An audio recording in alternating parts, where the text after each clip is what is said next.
Buddhaya, Namo Buddhaya, Sister Sister Jasmin. Sokcheng. Thanks for coming for this interview. You are one that is very active in BPC.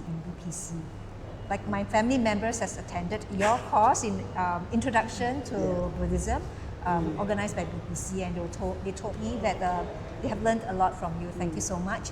So today we would like to really understand, help probably can get us demystify what BPC is all about.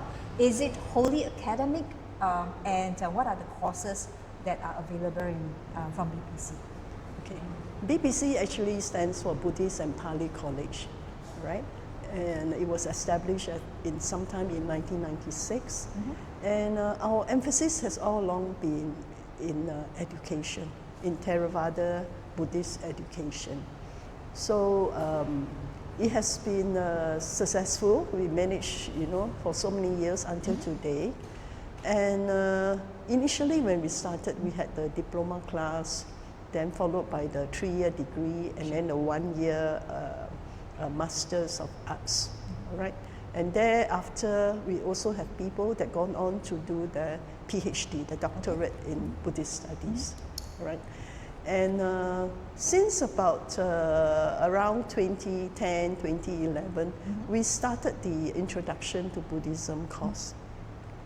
And I've been teaching in that course for, many people have actually appreciated that course and have gone on to continue their studies in the Pali College diploma and degree courses. Yeah. So Buddhist and Pali College, essentially we are in some way rather academic. All right. Short of the introduction. Introduction is we provide an overview of what Buddhism is and is not. Right. But once they go into the diploma and the degree courses, it becomes academic in the sense that because we follow the Buddhist and Pali University syllabus, so there are certain subjects that must be taught in a certain way. Yeah.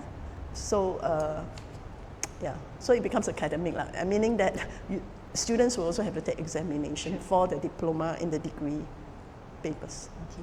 Would you be able to probably help us understand what are some of the key topics that are taught, like in your introduction course, as well as the diploma and the masters? Okay.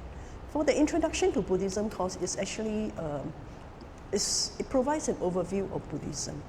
And this overview can include things like the basic core teachings of Buddhism, like the Four Noble Truths, the Noble Eightfold Path, the 3 characteristics of existence, karma, and even paticca samuppada, or dependent origination.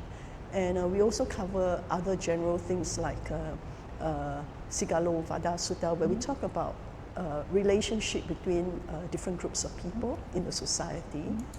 And we also have a segment on Buddhist rites and ritual, where we explain how and why these certain Buddhist rites or rituals are being practiced as well. So many people, many participants have found it very useful because it gives them an understanding of what these significance are. And we also have a segment on like introduction to meditation, where we tell them what meditation is and is not. And also a segment on like how to face death, which is nothing morbid, but it essentially is very interesting because, as you know, that Buddhism, we talk about impermanence, so death can come anytime. And we also talk about the uniqueness of Buddhism. What's so unique about Buddhism that makes it different from other religions? Sure. Yeah. So when it comes to the diploma course, diploma is essentially to lay the foundation for the degree courses, right? So foundation meaning that we will do things like Pali language, we will do social dimension, where we look at Buddhism from a social perspective. And there will also be a segment on this basic doctrine, where at the moment most of the time it's taught by a Bhante, so that even students know exactly what they are learning. And it is actually an extension of what they would have learned in the Introduction to Buddhism course. So diploma actually goes more in depth. And we also have a cover on geographical expansion, history. Sure. So thanks for giving us the breakdown. It seems like from the introduction of Buddhism, it's fairly wide and a lot of practical application to it, like you mentioned, rites and rituals, how to face death from a Buddhist perspective, as well as like Sigalo Wada on how you lead a lay person life well and meaningful, and it built that confidence that it's not so much of just academic pursuit. Yes, true. In fact, a major topic that we always include or would always be mentioned is the 5 precepts. And 5 precepts and the 10 wholesome action is always being brought up in between the lessons, because whether these people, the participant, whether they continue to do the diploma or the degree, we want them to live with an understanding of what Buddhist training is like. How should we behave as a human being? Okay. Yeah.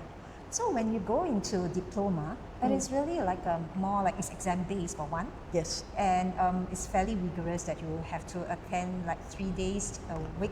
No, for diploma it's just 2 days. Okay, well, it's 2 days a week. And the content of diploma includes things that's more academic, like Pali language. Yes. And you would have things like the geographical expansion of Buddhism. Can you explain what is the thinking behind and what are the benefits like for a Buddhist, a Theravada Buddhist specifically, to know and understand this? Why is it important and how can it apply? Okay. As you may know, Buddhism was started or discovered by the Buddha some 2,600 years ago. And over the last 2,500 years or so, Buddhism has evolved. And Buddhism has moved up from India to go to various places, including like Sri Lanka, to Indochina, to Central Asia, and even to China. So it is a way for participants or students to learn, that then since Buddhism has evolved so much, then what is the real teaching of Buddhism? Okay. Yes. So that is where, in the diploma course, diploma in Buddhism, we do cover early Buddhism, especially where the history and the geographical expansion comes in, right? Because with the history, we know that, this actually happened. And sometimes, like, we bring up the, archaeological evidence, like what King Asoka left behind, certain stupas, These are clear evidences of the existence of a real man who became enlightened. Because you and me, we are not archaeologists, we are not historians, so we have to depend on these people to substantiate our belief. It's not just making a wild claim that, Buddha existed 2,600 years ago. Okay. But with these archaeological evidences, we can prove to these people, yes, the Buddha, lived here, and then he left his relics, his bone relic in certain stupa. Even with King Asoka, he has got a lot of engravings on pillars and boulders that talks about the teaching of the Buddha. Yeah. So this sort of helps to legitimize that the Buddha was a human being who walked the earth. He left his teaching behind. Even by the time he reaches to King Asoka about 220 years later, yes, it is still around. Yeah. Okay. So it's really to not to demystify and not so much just based on faith and hearsay, but to really look into the evidence that the historian as well as the archaeologist has, and that is one of that foundation of that teaching. Bana, there are many schools after the second Buddhist Council. How did it evolve, and currently how many main lineages, and can you briefly explain about the lineages and what are common that we know that if we see these trademarks, those are authentic Buddhism, and what are the different key differences in practices between that few main lineages? Okay, right. About 3 months after the Buddha's passing, we had a first council. The first council was primarily to collate and bring all the teachings of the Buddha together, right? And when it comes to the Second Buddhist Council, about 100 years after the Buddha's demise, there were already some disagreement between the Sangha. So a second Buddhist council was held. And it was in that second Buddhist council that we see the differences arose, meaning that instead of just having one Sangha, Buddhism evolved to having two Sangha, essentially the Sthaviravadian and the Mahasanghika. Sthaviravadian has evolved to today's Theravada, and Mahasanghika has evolved to today's Mahayana. But having said that, even the Mahasanghika, during the time of the 5th century or 4th century BCE, is very different from the Mahayana of today. Yes, it is very different. So about around the early millennia, around the 1st century CE, we see a lot of development of Mahayana texts, all right? Like you have the Prajna Paramita, you have the Lotus Sutta and all that. So this would later development. And over time, you know, these suttas were brought into China together with the traders along the Silk Route. And it's from there that Buddhism also evolved in China. All right. So now, because as you know, when a religion or a belief system goes into a certain country, it adopts the local culture to stay relevant and relatable to the people. So that's why today we see in different countries, they have certain practices that make them kind of unique or different from what the other Buddhist schools may be. All right. So by the time of around the 600-700 CE, we see the development of Prajna Buddhism. Prajna was conceived and developed in India and brought to Tibet. Yeah. So from there on, you can clearly see that there are three Buddhist traditions: the Theravada, the Mahayana, and the Prajna. Though generally we'll say that Prajna falls under the Mahayana.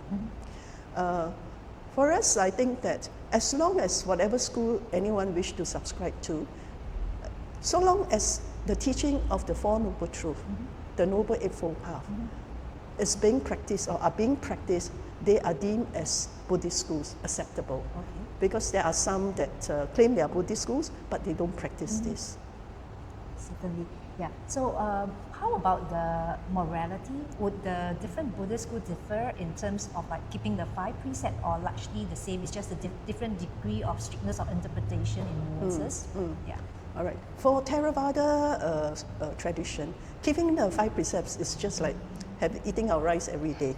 All right. It's actually a reminder for us that we must keep the 5 precepts so that it becomes our habitual training guide, right? Meaning that we cannot kill, cannot steal, no sexual misconduct, no telling of lies, no intoxicants.